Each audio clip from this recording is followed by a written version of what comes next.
Hi, buddy, I'm Matt. And I'm Steve. And this is Marvel Reread Club.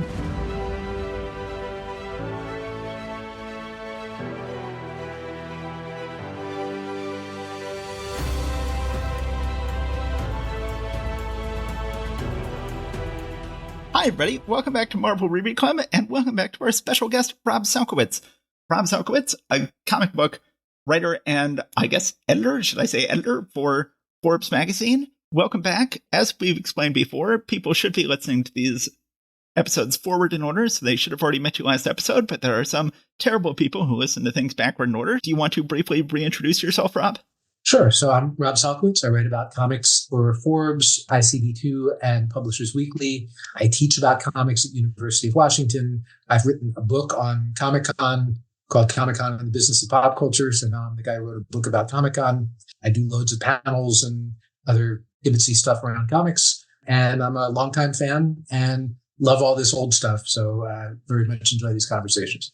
Great. This is our last episode about the monthly books of 1966. It has been an excellent year for Marvel Comics, and we are going to go out on a high note with some excellent books that we will be covering here on the back end of December.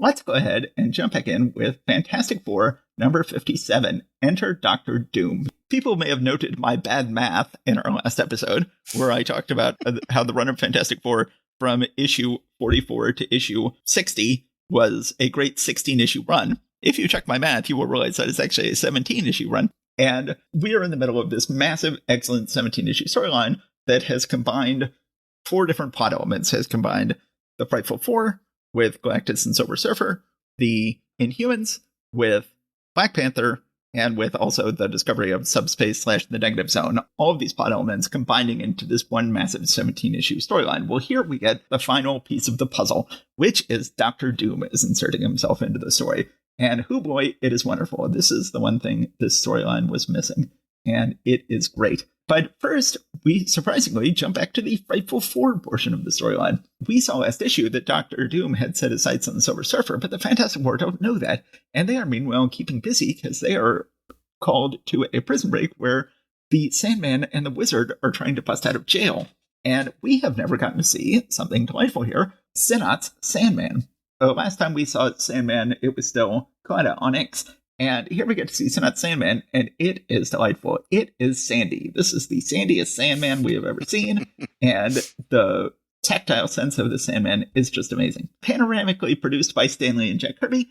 Inking Joe Sinnott, lettering Artie Simex. They're still credited on the same line. We get the Thing trying to beat up Sandman, which never goes very well because he disturbs the sand, and Sinnott is going crazy with the sandiness. Yeah. Sandman then manages to escape the prison. They do manage to nab the Wizard, but the Wizard's like, now that Sandman's escaped, he'll just free me. Nothing you can do about it. Meanwhile, we cut back to Silver Surfer, who is on a mountaintop when he suddenly receives a summons royal from Doctor Doom. Know ye by all these presents, we have cited you from our castle observatory. As a stranger to this land, you are summoned to our court by royal command, Doom Rex. And Silver Surfer's like, I'm intrigued. Never before have I stood in the presence of earthly royalty. So he goes off to meet Doctor Doom, and this is one of the most fantastic sequences in Marvel history. This takes up the majority of the issue as Doctor Doom tries to convince Silver Surfer that he is a good man, and does so in a comically bad fashion. And I can't help but think, while I'm reading this, that this is an attack on Lyndon Baines Johnson. You had this person running the United States, saw himself as a great liberal hero, and was meanwhile involved in this increasingly terrible war. And in his mind, he was able to reconcile these things, and it was all part of this great project of peace that he had gotten involved in this horrible war. This whole issue feels like an episode of Mad Magazine in terms of its social satire. He's saying, you wronged me greatly. I have been waging a ceaseless battle for peace and for justice, but in the course of that battle I need weapons with which to defend myself from the dastardly enemies of freedom. There, for example, is my mobile, all-powerful pacifier. And there's a gigantic evil robot destroying everything. It says, its purpose is to come to the aid of those who are threatened by tyranny or by injustice. And Silver Surfer is pretty much unconvinced. He is like, I see there is still much for me to learn. Your voice mouths soothing words of peace and righteousness, and yet every fiber of my being recoils at the lust for power which pervades the very atmosphere around you. That's a really interesting supposition that you've got there. That's not something I ever would have called out, and I do not think I would necessarily attribute those motives to the storytelling here, but I think it is a very interesting interpretation. But I just wanted to give my reaction to that. Rob, do you have any thoughts on that particular thing? You mean of Dr. Doom as LBJ? Yes. I think Kirby's politics were much more like Dr. Doom is a Nazi. He's not any kind of an elected leader. And I think that when we get that passage, there's a very memorable passage on page 13 where he's bullying one of his subordinates and treating this guy like dirt. And it's like, Kirby had a very wonderfully humanist sense of things. It's like he knows anybody that's a bully ever to anybody, no matter how he's portraying himself, is not a good person at heart. Now, the guy's name is Dr. Doom. So what was your first clue? But I think that the kind of aberrant personal behavior that we're seeing from Dr. Doom here exceeds by magnitudes what anybody thought of Johnson at that time. So then finally, Doom shows Silver Surfer some video of space, and Silver Surfer is suddenly overjoyed to look at this video of space. Steve, I saw you saying online how odd it is to see him smiling so joyfully. Yes. And then while he is distracted, Dr. Doom hooks up some awesome Kirby tech and yoink, whaps him on the side of the head with these giant waffle iron type things and takes all of his power cosmic. And we get a great full-on splash page on page 15 with Doom now having the power cosmic lording it over Silver Surfer. Meanwhile, Reed and Sue are wondering how to track down Sandman, and they send Thing out over the city to look for him, but Sandman comes to them, and he wants to steal some equipment from the Baxter building to use to free the wizard. And they have a whole battle here. Of course, Reed and Sue don't carry guns, but they keep a lot of guns hanging on the wall. They try to take some of the guns off the wall to fire at Sandman, but of course that never works very well. Sandman eventually does steal some stuff and does get away. Johnny and Wyatt are still following Lockjaw around to various worlds. There's an excellent sequence where they are on a giant world that has been stamped flat by the giant monsters that are always rampaging there, and they manage to get away just in time to keep from being stamped. We have the Inhumans who are interacting with Maximus the Mad, who tells them that Medusa has been keeping a secret from everybody else. That's sort of an outstanding storyline at the end here. Meanwhile, in Latveria, Dr. Doom is now flying around on the Silver Surfer's board, and he is ready to essentially destroy the world. And that is where this issue ends. I think this is an excellent issue, one of the all-time best. I think that the social satire of Doom and Silver Surfer's conversation is some of the most sophisticated writing that Liam Kirby did on the book. I absolutely love this issue. Rob, what did you think of this issue? Oh, yeah. We are in the high peaks here. This is as good as Marvel Comics ever got. It's as good as comics ever got. If it's not as like Mount Everest as the Galactus trilogy or This Man, This Monster, it's definitely in the same altitude. This is probably one of my favorite issues of the entire of all time. It's great for all the reasons that you said. Getting to read it again, and then the body language of Dr. Doom and Silver Surfer when he's trying to cajole him into this, and then Kirby just pops the cork on some of the absolute greatest drawing. Page after page of this is just center cut. It's just incredible. Yeah, I can't say enough good things about this. This is a terrific issue. It's full of drama. It's like Shakespeare. I mean, it's like everything that everybody says about the greatness of Marvel Comics. This is what they're talking about. This is the good stuff right here.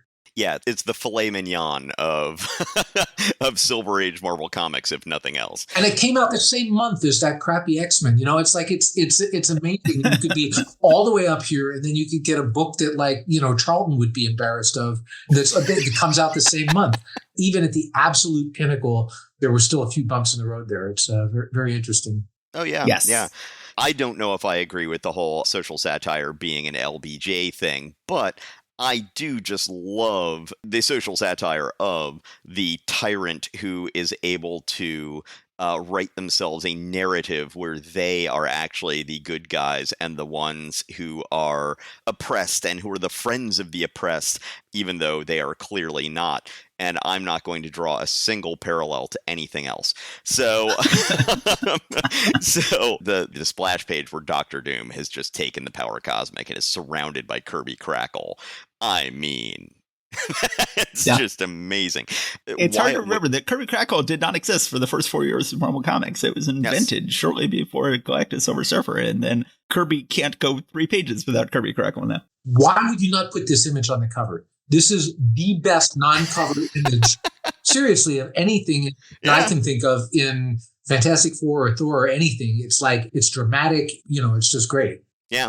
The last thing I'll mention is that they acknowledge that the Marvel cartoons are now on the air. At one point when Reed and Sue are trying to figure out how to defeat Sandman, Thing is watching TV and he says, "Hey, this Marvel superhero show is the living end. But if you ask me, some of the stories are too far out." I can't believe I didn't mention the splash page on page 11 where Dr. Doom is showing off his lab to Silver Surfer.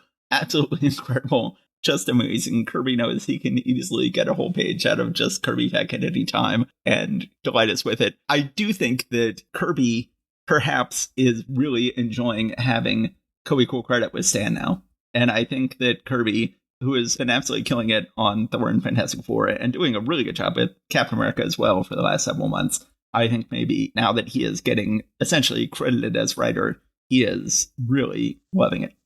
There's one more thing about that, which is that with the Silver Surfer, I mean, that character there's always been a tug of war between Stan and Jack about whose version of that character, and that once you got him in his own book with Buscema drawing it, it suddenly went Stan's way. On this one, I feel like they're pulling in the same direction. I think that they see the character the same way. They see him as a sort of idealistic innocent who's being exploited by Dr. Doom. I don't get the sense that in some of those earlier appearances of Silver Surfer, Kirby sees him as like this force of nature and this, and Stan Lee is trying to press humanity into him and make him into this symbol and everything. And Kirby's like, no, he's kind of a plot device. He's cool looking. He does all of this stuff. In this issue, he's both at once. He is all of that. He's beautifully visually drawn. His expressiveness of his posing is drawn and his expressions and things like that. And you get the sense that he's like right down the middle between Stan and Jack's conception of him. Yep. Yeah. I've heard it said that Kirby wanted him to be just more angry with the state of humanity rather than anguished about the state of his life and humanity. Yeah. So let's keep on going here. And now we come to the reason why we invited Rob to this particular episode.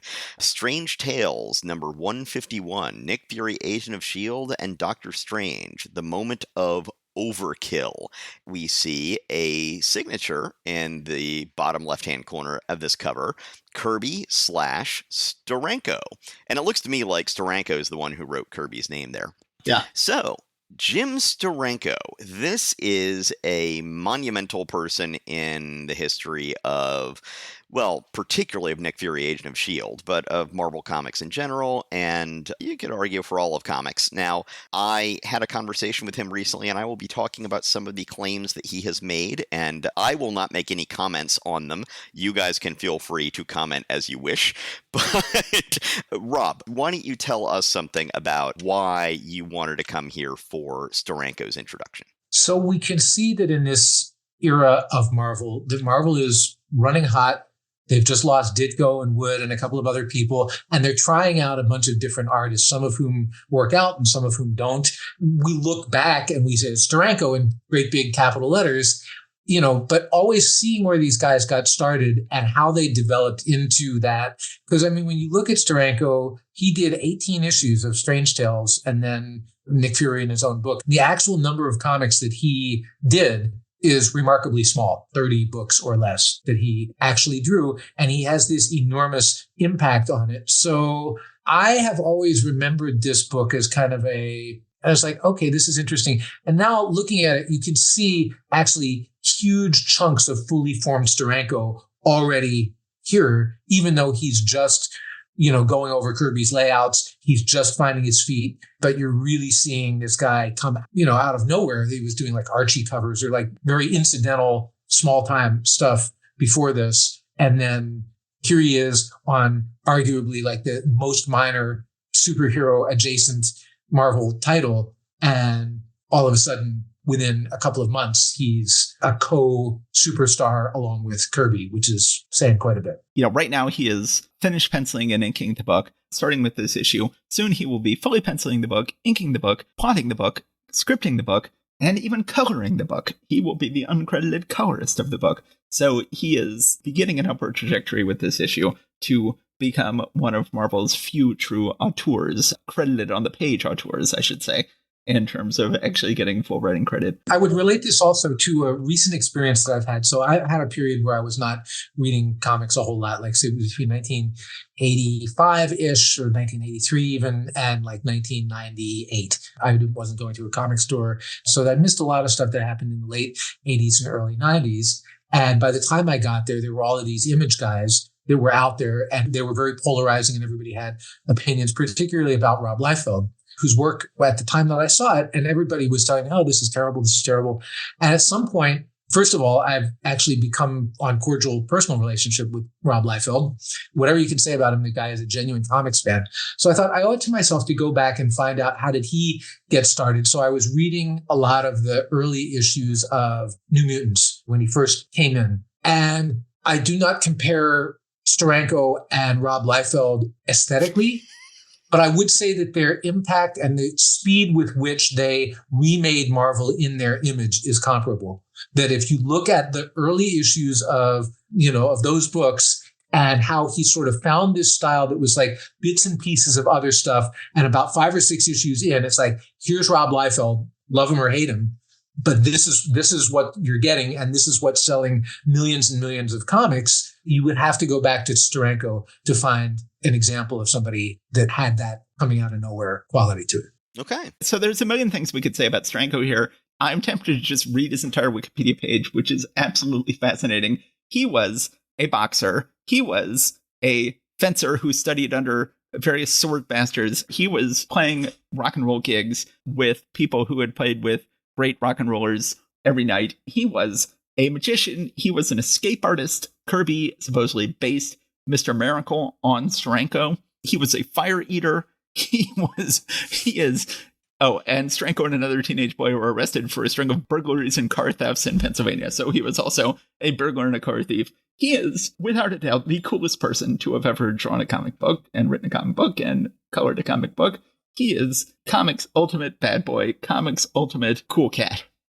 And he is going to be doing the coolest comics. We had Ditko begin this psychedelic revolution in comics with his work on Doctor Strange. And then you get this sort of gap where no one is leading the psychedelic charge through Marvel Comics. And then Steranko takes over, and he brings psychedelic comics to their ultimate fruition as the 60s go on. Now, it's funny, when I was growing up, I would read collections of Steranko's Agents of S.H.I.E.L.D. and collection of Ditko's Doctor Strange, and I would go like, wow, can you imagine that there was a time when Marvel was publishing Strange Tales and you had Steranko S.H.I.E.L.D. in the front and Ditko Doctor Strange in the back? That must have been amazing. Well, I had not realized that they never overlapped, even though Ditko Doctor Strange went a long time in Strange Tales and Steranko S.H.I.E.L.D. goes a long time in Strange Tales. There was like 6 months where neither one was on the book, but they were both on the same book at different times and both very psychedelic in their own way. Okay, so let's go ahead and get into this here. So Overkill, we determined in the previous episode, there's now this weapon called the Overkill Horn that S.H.I.E.L.D.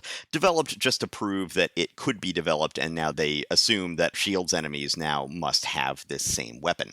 So we get a fantastic splash page on page 1 of Fury, in this little hover. It looks very much like what Orion will have later in the Fourth World comics in terms of his little personal get-around sort of thing. But it's really just fantastic looking. Oh, credits. Smile and Stan Lee, layouts Jolly Jack Kirby, illustrations Jaunty Jim Steranko, lettering adorable Artie Simak, hood laundering irate Irving Forbush. We have seen at this point that Don Caballero is the new leader of Hydra. His public identity is basically Richard Branson. More or less, right? International playboy. He had invited Nick Fury to one of his decadent parties that was going to be in this Carnopolis, the city of the dead, presumably somewhere in the Egyptian and or Greek world. But so even though he's supposedly been officially invited, he shows up in this rocket pack thing and then is immediately attacked by what looks like walking stone mummies. And then he is subdued by Hydra. Meanwhile, back at S.H.I.E.L.D., Dum-Dum does not want to just leave Nick there, even though his orders are to do so, and they have to physically subdue Dum-Dum with some kind of gas in order to keep him from disobeying orders and going to try to rescue Nick. We have determined in the past that Nick Fury has a shirt that is made of bomb. Like, it is basically explosive threads. So they've taken that away from him. They've taken away his radio broadcasting tie, and they are then demonstrating what they're going to do to the Earth. Of course, this often happens. They'll build a model of whatever they're going to destroy, and then they destroy it with the thing they're going to use to destroy the real thing with, just to demonstrate what they're going to do. I do like the fact that Steranko cut out a map of Africa and Europe and India and just pasted it onto the globe that they're shooting this thing at. That's a neat little storytelling trick there. And you can see that Steranko is finishing penciling and inking the book, but he is using a heavy hand. This book looks more like Steranko than Kirby. I get the feeling that that globe obviously looks very Steranko in the way he used photo reference, and that piece of tech next to the globe is something Kirby did not touch. That is pure Steranko. That is right out of Steranko's imagination. Anyway, Hydra has Fury subdued, but then Fury is able to break loose and with no weapons is just laying waste to the hordes of Hydra. He's able to get himself some weapons from Hydra and then take over this plane that Hydra had ready to take him off somewhere. As he takes off, it turns out that this was Hydra's plan all along. And to Fury's credit, he is thinking, how is it I was able to get this far? This doesn't seem right that I should be able to have accomplished this so far. But he goes ahead and takes this off anyway. This is apparently part of Hydra's plan. So back at S.H.I.E.L.D., they get some evidence that the Overkill horn has been developed by somebody else. They determined in a previous issue there's some kind of audible signature that you can get, and we see something that looks very much like what we saw in the previous issue on a screen here, showing that this has happened. And it ends on a cliffhanger with Fury heading back to S.H.I.E.L.D., which is apparently part of a whole trap to be sprung by Hydra, and they are getting ready to take over the world again. We've already said a lot about Steranko and a lot about this issue and a lot about what he does. I am going to read to you the notes that I took after a conversation with Jim Steranko at HeroesCon 2024 about a week and a half ago. I wish I could have recorded this conversation. I invited him on this podcast, presumably for the one where Steranko started plotting the thing. He said no, that the kind of endeavor that I'm engaged in is just a complete waste of time. So I'm like, okay, fair enough, sure. But then if you ever start talking to Jim Steranko, 15 minutes is the quickest you're going to be able to get out of there, because he will let his feelings be known. He did say, well, one thing you can do for me is you can go ahead and let the truth be known and let the world know these things. Okay, so Steranko says that he was the inventor of 150 narrative innovations in comics. He asked, do you know how many there were before that? I said, I don't know, 50. He's like, 0. And he pokes me in the chest as he does this. As he makes a lot of his points, he literally is physically poking me in the chest. Yes, so that is one of the things he wants the world to know.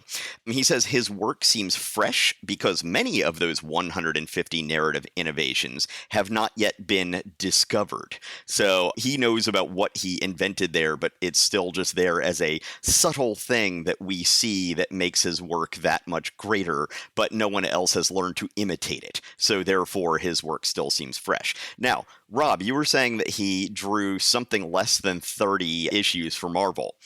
29. He says that he drew 29 works for Marvel, which he says is the same as the number of recordings that blues legend Robert Johnson made. Coincidence? Well, and he brings this up for a reason, and this was actually Steranko's best line during this whole thing. He said, Johnson sold his soul to the devil. I sold mine to Stan Lee. Which was fantastic. He also talked about his, history of comics that he wrote. And as he said, and this is a direct quote, he was the first person in the universe to write a book on the history of comics. Okay. He claims that he wrote the first graphic novel ever, not Eisner. He says that a contract with God doesn't count because something, and that his graphic novel, I believe it was Chandler, was actually the first graphic novel. So he wants the world to know this, that Eisner is stealing credit from him. He claims that he did the first ever year-long story arc with the Yellow Claw storyline in Strange Tales. I chose not to ask him why the Doctor Strange 12-month storyline did not count, because I wanted to let him say what he had to say and not get into a back and forth with him on that. But in our opinion, Doctor Strange already did that right before Steranko came on board. He said that if he were to come on to an interview, he would rather talk about his youth in street gangs and as an escape artist. He also said he was the first one ever to use a silent word balloon in comics. He did it, and Stan Lee said people will think that a paste up just fell off or something like that. This won't work. And so Steranko said, you know what? Stan Lee was right. So I came back and I added icicles to the thing to make it clear that this was the stony silence of a woman scorned or something like that. The one editorial thing I will say is I know that he is famously a big Trump fan these days. I can definitely see why. Trump and he have very similar personalities. Let's just put it that way. So that is my experience with Steranko this past week. So I would have said it is impossible to overstate Steranko's impact on comics, but that is clearly not true. It's very possible to overstate. Steranko can do it. That's one of the amazing things about Steranko. He can even overstate Steranko's influence on comics. I had an encounter with him. I find it was easier to just not take him terribly seriously. And it's like I had a couple of books that I wanted him to sign. I said, do you ever get tired of signing the same 29 books all the time? And he looks up at me and he says, I get tired of signing yours. So, and then he refused to sign the Our Love Story number 5 on the cover. He wants to sign on his story page. So I opened it up to the first page. And he says, that's not my story. And I knew perfectly well what story it was in there. He turns it to his page. I look at it. I said, oh, I thought that one was drawn by Rich Buckler. And he gave me such a look until he realized I was taking the piss out of him.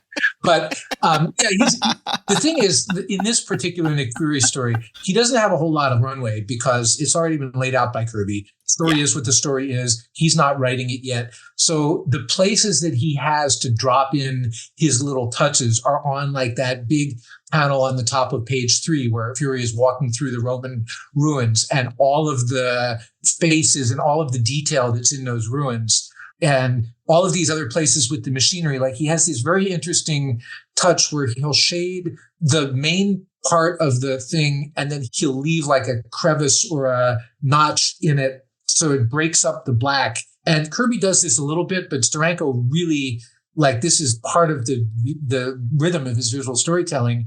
And he later learns to really operate those dials pretty well. But even in this first story, you could see like all of these little details. And I'm actually wondering if he colored it too, because all the colors in this story, the yellows and the oranges and the reds and stuff like that, very hot palette.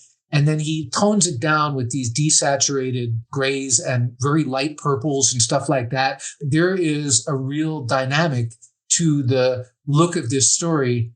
Again, even with just the gentlest hand of an inexperienced guy working on it, you can actually see all the stuff that's going through his mind design-wise about how he wants to turn this inside out. Very, very interesting example here. It's only going to get better once he turns up the volume. Yes, it is. Yes, and then eventually, without Kirby's training wheels, he is going to really take off. This is just a beautifully finished, penciled and inked book by Steranko. Really pops off the page in a way that we have not seen, someone who is coming out of the world of magazine illustration and, used to doing these very dynamic art that he brings here. And I really like the story, too. This is a really great story. It's filled with really fun spy stuff. My favorite line, this is an old spy trope. After Fury escapes, then Don Caballero says, now will our casualties please rise? And Kirby has been firing blanks this whole time he's been escaping and not realizing that all the people Fury, are just... as has happened many times, you just referred to Fury as Kirby. Yes, sorry. Fury has been firing blanks the whole time, and I always love when they pull that trick. It's a really great issue. Yeah. So let's go ahead and move along here. We don't want to preempt the Stanley Cup for for Rob here. So Doctor Strange, Master of the Mystic Arts, Umar strikes. So we determined in the previous issue that Umar is Dormammu's sister, and she was just introduced on the final page, or towards the end, and it was made clear that she is Dormammu's equal in power, if not greater, because she was able to subdue the mindless ones much more quickly and with less effort than her brother had.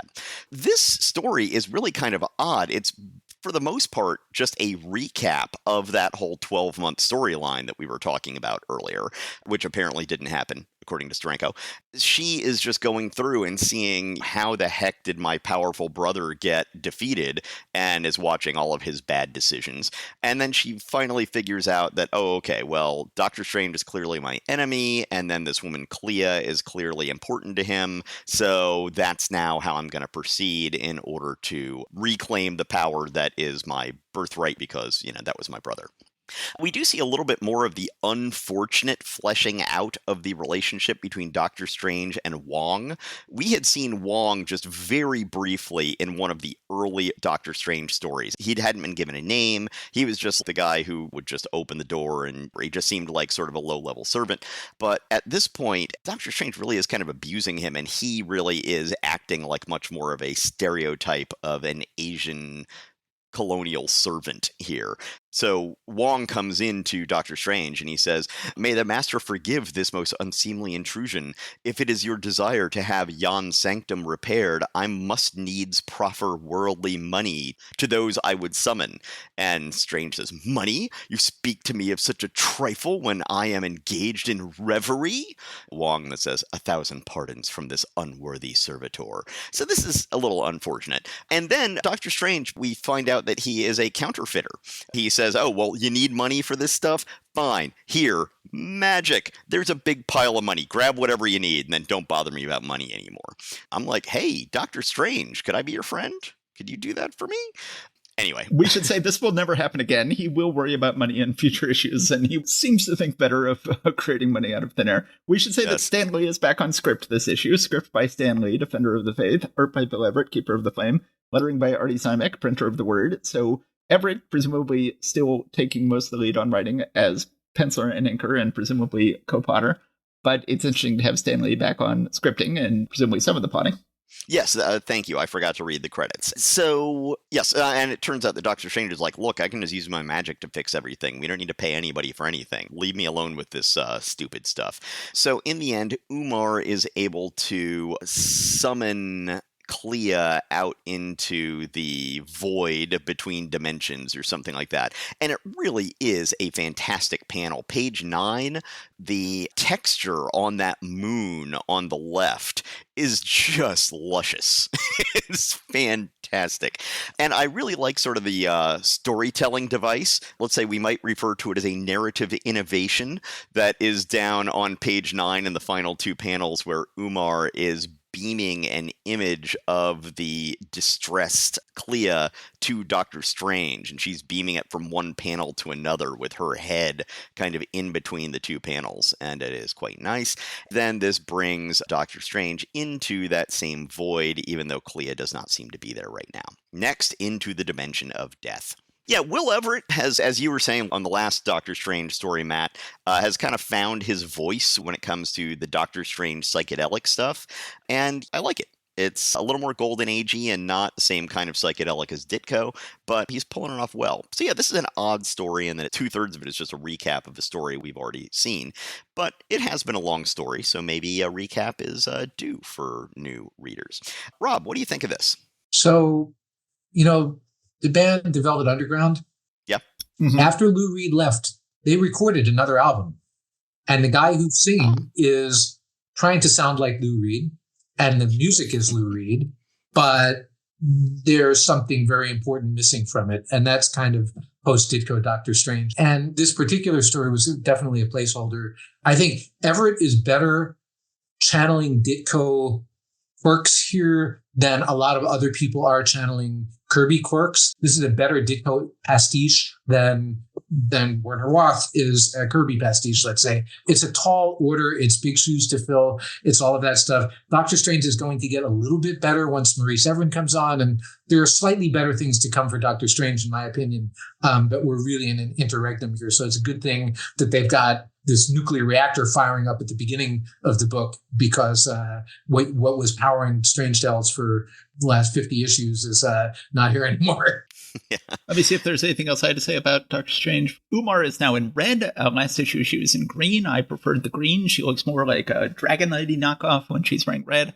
Lots of swipes from Ditko in here. Everett seems to be afraid to draw Clea by himself. I think one of the first places he does do Clea by herself is on page 9. I was trying to figure out what Clea looks like on the bottom of page 9 when her head is sandwiched between the panels. She kind of looks like Harold Gray. She looks like Little Orphan Annie to a certain extent. I was trying to figure out what art style that was. Yeah, this is odd to have an issue that is mostly recap, and it would have been great to have Ditko and Steranko actually overlap on the book, but Bill Arbert is an underrated artist, and I think that ultimately he's a good companion for Jim Steranko. I think it's great to have Steranko on the front half and Everett, who is, really putting his all into this book on the back half. I think it's good.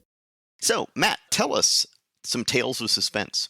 Tales of Suspense number 84, featuring Iron Man and Captain America. The most daringly different supervillain of the year, the Super Adaptoid. Great Kirby, presumably Giacoya cover with Captain America fighting against the Super Adaptoid, but we'll find out more about him after we discuss Iron Man. So this is the other Iron Man, story Stan Lee, art Gene Colan, inking Frank Giacoya, lettering Sam Rosen. I really like this splash page where they're really trying to do some interesting things here, where you've got Tony Stark testifying before Congress, and the lettering wraps around the desk, and then the credits are on a sheet of paper on a little briefing page for one of the senators.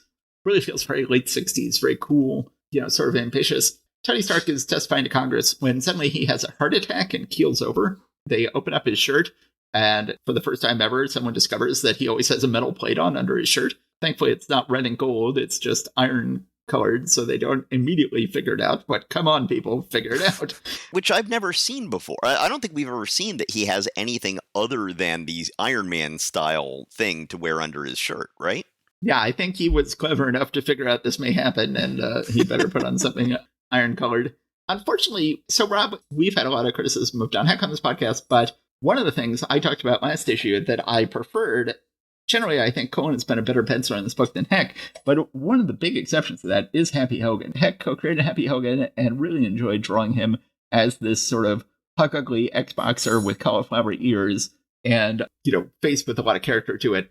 Now that we have Colan drawing Happy Hogan, he is completely bland and generic Hollywood leading man type without the cauliflower ears, without the sort of swollen up face. And it's a real shame.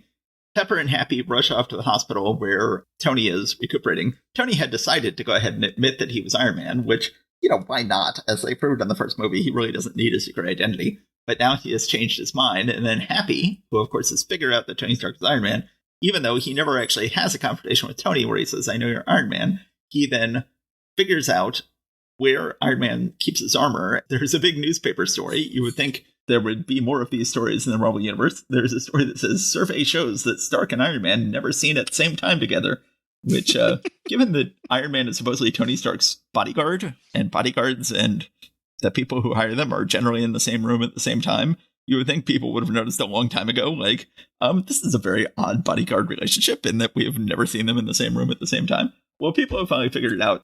Happy decides he is going to provide some cover to Tony Stark by finding an Iron Man armor, putting it on, and flying around. I think Colan does an excellent job showing Happy not getting the hang of the armor. Yes. You see some teenagers on a motorcycle who are like, what's wrong with Iron Man? Of course, later he will be drunk and will be flying around drunk, but here he just looks drunk because it's Happy trying to control the armor.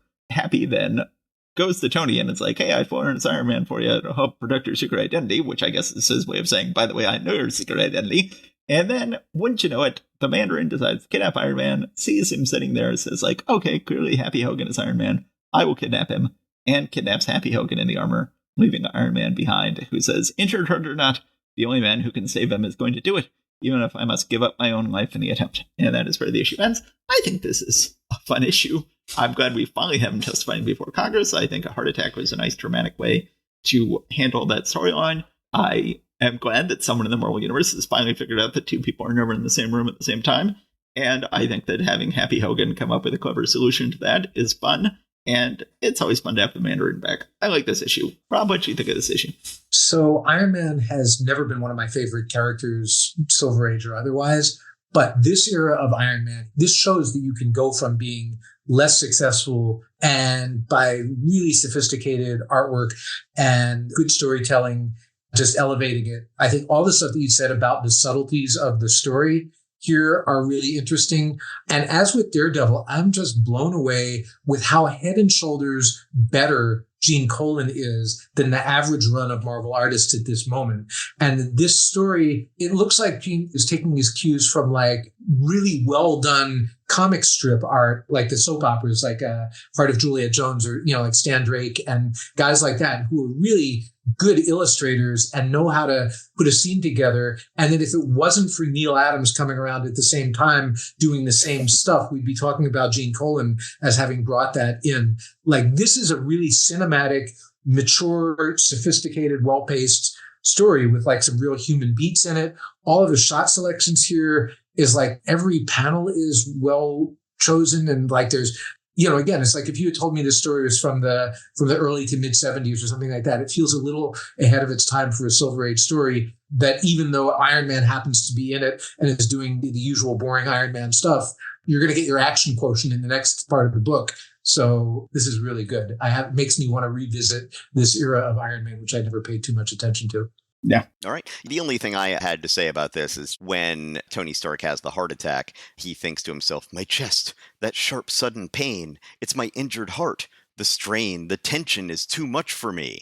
So apparently the strain and tension of standing before a congressional committee is much more of a strain on his heart than, say, fighting the Titanium Man, which I found a little bit jarring. I'm like, hey, this is one of those things where the words are supposed to help, not hurt, tell the story. But other than that, I think that the two of you have said everything that I think needs to be said about the story. Let's go on to the back half of the book, Captain America, Living Legend of World War II, the Super Adaptoid, a Stanley Jack Kirby powerhouse production, delineated by fearless Frank Giacoia, lettered by swingin' Sammy Rosen. Obviously, Kirby's been doing Thor, Fantastic Four, and Captain America. Fantastic Four has been world-class. Thor has been shockingly good, despite the Claret inks. And Captain America has been almost as good with X and Giacoia inking. I'm not a fan, for some reason, of the splash page. This feels sort of like 80s Kirby here. We've got chunky Bigfoot Kirby here. And, I noticed that with all four of them, Captain America is bringing the Avengers idiotically to come look at the Adaptoid, who will become the Super Adaptoid in the process once he finally gets to steal all of the Avengers' powers. And I noticed that all four Avengers on this first page have shoulders and hips that are parallel. And that the first thing you learn when you try to become a comic book artist is never have the shoulders and hips parallel. Always have them at some sort of angle to each other. I find that this is a really sort of atypically wooden and blocky drawing by Kirby, and Giacoia is not saving it. Do you guys feel the same about this splash page? One thing I noticed, and this is on the splash page among other places, is, we talk about how this chunk of Marvel is peak Kirby, but what that means is if you're at the peak, is you might start to see some of the seeds of the downside of that peak. The thing that jumped out at me on this actually was on Goliath, the line that defines the bottom of his rib cage and the side of his abs. That's one of the first appearances we have of the completely superfluous, wiggly, wavy lines as though something is going to look shiny when it shouldn't look shiny. And I'm not saying that jumps out at me as like, oh, that looks terrible there. I'm just saying I can see the seeds of what is to come with that. Yeah. But yeah, you're right. This does look like late 70s Kirby here a little bit. I hadn't really thought of it that way. I got to point the finger at Giacoia on this one because it looks like he spent all of his effort inking the equipment and everything on the edge of the panel. And then when he came to the main characters, maybe Kirby indicated that. I don't know. Everything going on with Goliath, all of the lines on there make no sense to me whatsoever. Like the folds on his trunks and his shoulder blades and like everything about that is just weird. So yeah, there's something definitely off about that image. No doubt about it. But then the second panel I like just fine, where the Avengers come into the room with the Adaptoid. Suddenly we're back to 60s Kirby. I'm loving it. Captain America is just like, hey, this is robot that can absorb the powers of any superheroes around it. I just thought we should all, gather around it for a while. No reason. I just thought we should all just take a look at it. Sure enough, the Adaptoid is like, this is awesome. I don't know why Captain America has made such a dumb decision, but I'm loving it. Sure enough, as soon as the Avengers are gone, the Adaptoid is turned green and has all the powers of the Avengers. Now, Rob, you were pointing out in our last episode that we had the Super Skrull who had all the powers of the Fantastic Four, and then we had the Mimic who had all the powers of the X-Men, and here we've got the Super Adaptoid who now has all the powers of the Avengers. And why on earth did those three never team up together? I think we have come up with our pitch to Marvel, the ultimate super team of the Super Skrull, the Mimic, and the Super Adaptoid. So then, of course, that means if he wants to prove that he has all the Avengers' powers, he has to fire a lot of arrows, which is fairly lame. He gets in a huge fight with Captain America. They are beating the crap out of each other. This is fantastic. This is the great 60s Kirby I love. He flies up over the city. He gets a lot more use out of his wasp wings than the actual wasp does. Flies up over the city with Captain America. Captain America has to twist out of his arms. And I can't tell if I buy this sequence or not on page 9 of Captain America is going to fall and go splat on the city and has to twist himself in the air so that he's over the ocean. And then, oh, no, I'm going to land on that ship. And then he has to twist himself again. I guess this would kind of work. I mean, skydivers can move around lateral to the earth if they want. I guess, I don't know. Do you buy this? Maybe. I mean, yeah, I was actually having the same conversation with myself in my head as I was reading this. Sure, they're pushing it to its limit, but okay. This is exhibit 156 of the Silver Age, where less is more. If I had just seen the Kirby panels without any of the narration about what's going on, I believe it because Kirby drew it. But I believe it less because of what Stan Lee is telling me is happening. Yeah. If we just leave out the narration and just let it happen and just have Captain America every once in a while say, oh my gosh, I have to twist my body to avoid this, then I'll buy it. But all of this extra stuff about like, here, let me show you what's happening and let me tell you about it at the same time is not doing this particular sequence that any favors. Yeah. Yeah, I agree. We had Boomerang and the Hulk saying like, oh, I've completed my mission for the Secret Empire, but the Secret Empire has been defeated in other comics, so what am I supposed to do now? Well, here we have the Super Adaptoid here was working for AIM, and AIM was also defeated in other comics, and he's like, what do I do now? My whole mission is pointless. So he just flies off into nothingness. He's like, I'm just going to go away. And then, desperately gasping for life-giving air, the head of Captain America appears out of the bay. Says, Captain America, who in the depths of darkest defeat has found ultimate victory. Because the villain just realized that he had no boss and left. And so that is the way the issue ends. And that's a very disappointing way to wrap up this storyline. But it's a fun issue. The Super Adaptoid is a character I really enjoy. He'll get some great comics out of him. One of my all-time favorite comics, which I just recently read to my son, was one of the first comics I ever bought. And obviously that may give me an outsized appreciation of it. But it's still one of my all-time favorite comics. That's Marvel 2-in-1 number 75 with Thing and the Avengers going to the negative zone to fight Annihilus Blastar and the Super Adaptoid, who was in the negative zone at the time. I've had a great affection for this character ever since I read that comic.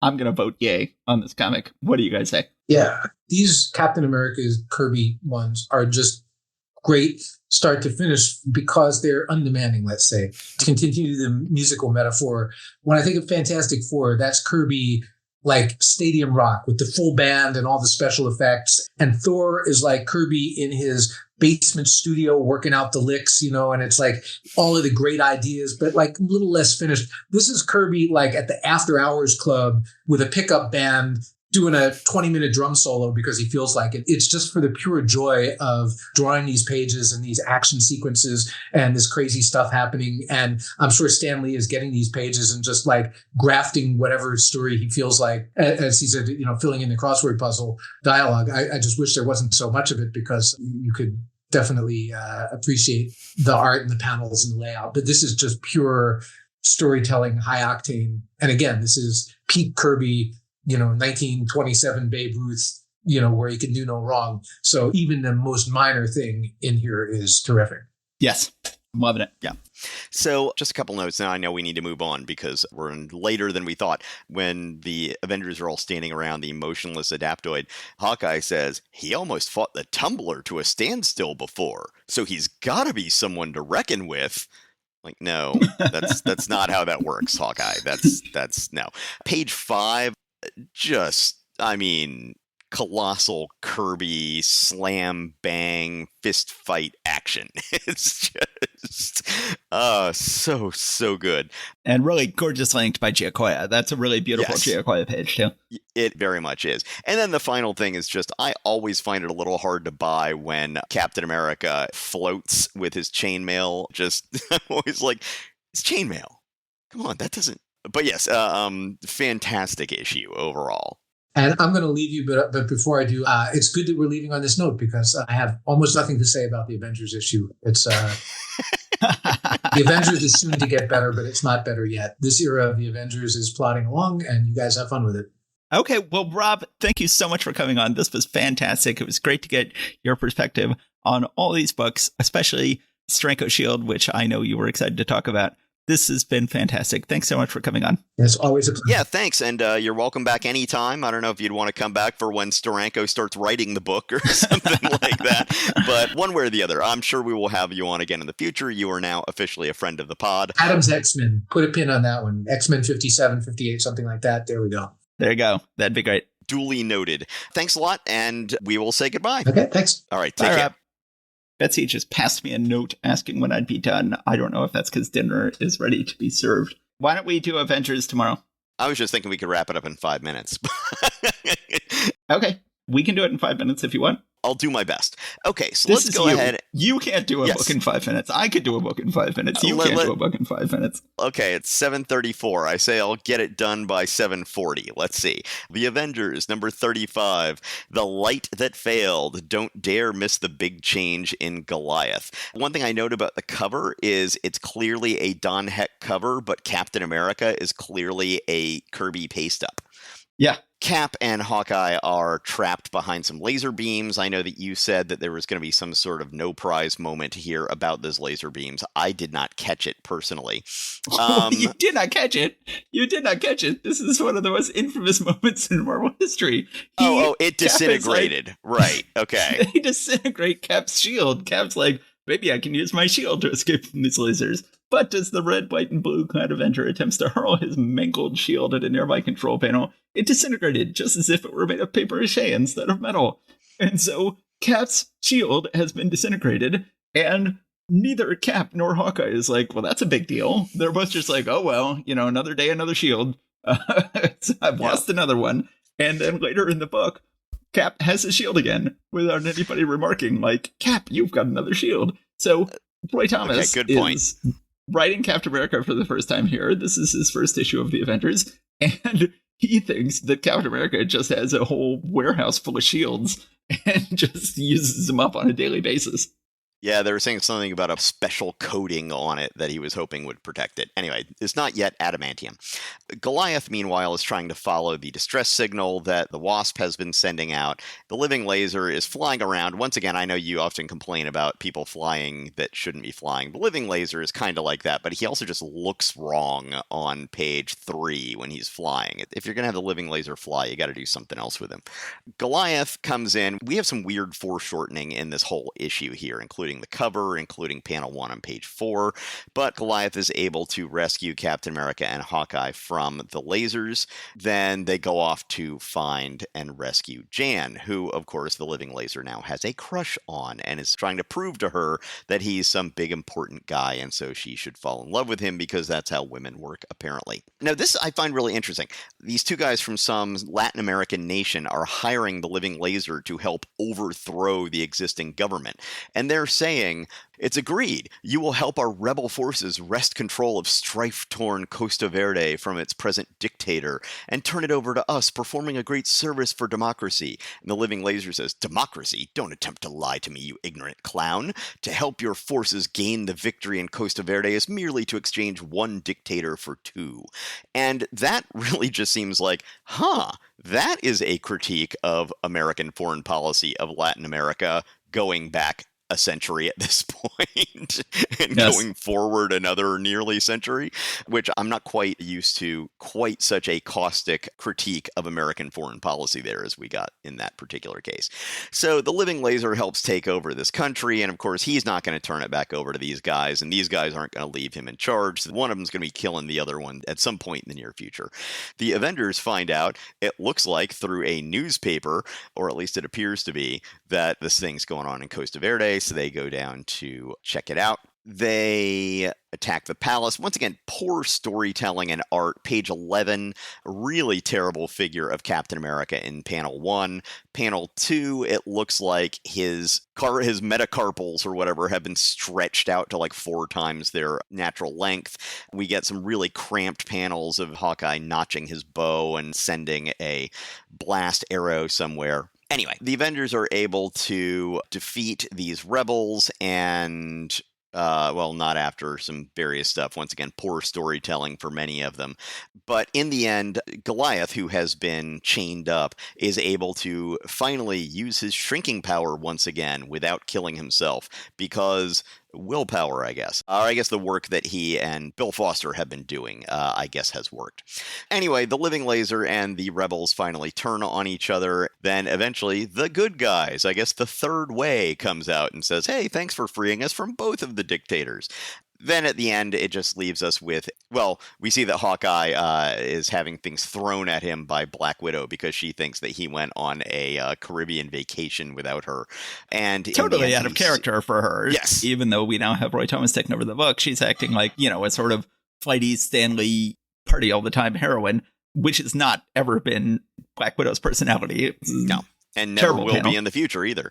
In the end, Captain America is moping that everybody else has somebody to go and talk to or hang out with or process this stuff with, but he doesn't. And then we just have a cliffhanger where somebody says from off panel, Captain America, I have reached you at last. And Captain America just says, you.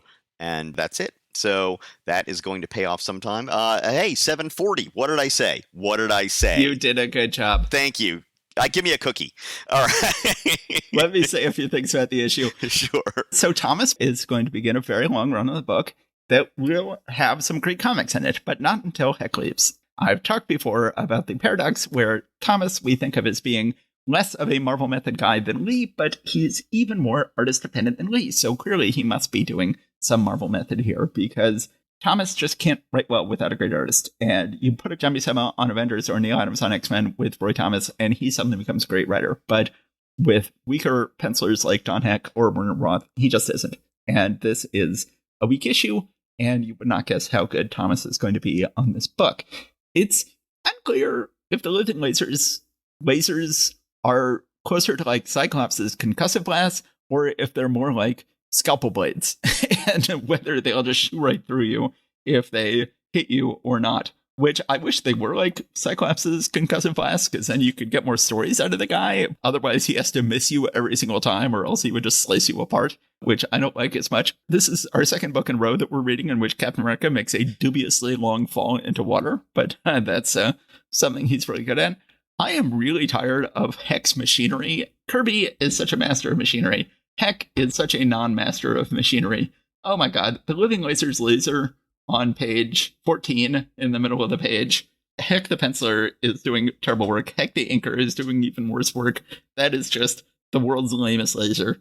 I just desperately wish we could get Kirby back on this book. Yes. I am so glad Goliath is finally shrinking again. That storyline went way too long. And you can tell on the cover that Stanley presumably is writing the cover copy. And he's like, don't miss the big change in Goliath. We are finally wrapping up that terrible storyline. Anyway, that is this book. We have dinner on the table. It is cooling. Do we have anything else to say about this book or about... Just a couple more things. So at one point, Hank says, my line is biochemistry, not mechanics. I'm like, you are going to invent Ultron in several months. I think you're good at mechanics, too. At one point, Hawkeye says something about, no wonder you don't read much about Tony Stark going to the Playboy Club anymore. It's just so odd to me how Playboy was just such a, like, oh yeah, it's just a regular thing people will do. And also in that one, they talk about the famous skyline of New York, and it's just the most generic looking skyline you can possibly imagine that's actually drawn there. At one point, Cap thinks to himself, if nothing else, this rhubarb is getting Hank's mind off the Wasp and his personal vendetta. Again, a use for rhubarb I've never heard of before. At one point, terrible storytelling, Cap's shield is on the floor, and people are shooting the shield to knock it out of his reach, rather than shooting him because he doesn't have his shield. Anyway, I know we both need to go here, so it was great having Rob while we could have him. I will let you go to dinner. I will go to dinner myself. Yeah, that's about it. So that is it for December 1966, but we still have some manuals to do, so let's go ahead and do some manuals next. Yes. Okay, everybody, this was a lot of fun. We will see you soon. Take care and stay safe out there. Goodbye. All right, bye.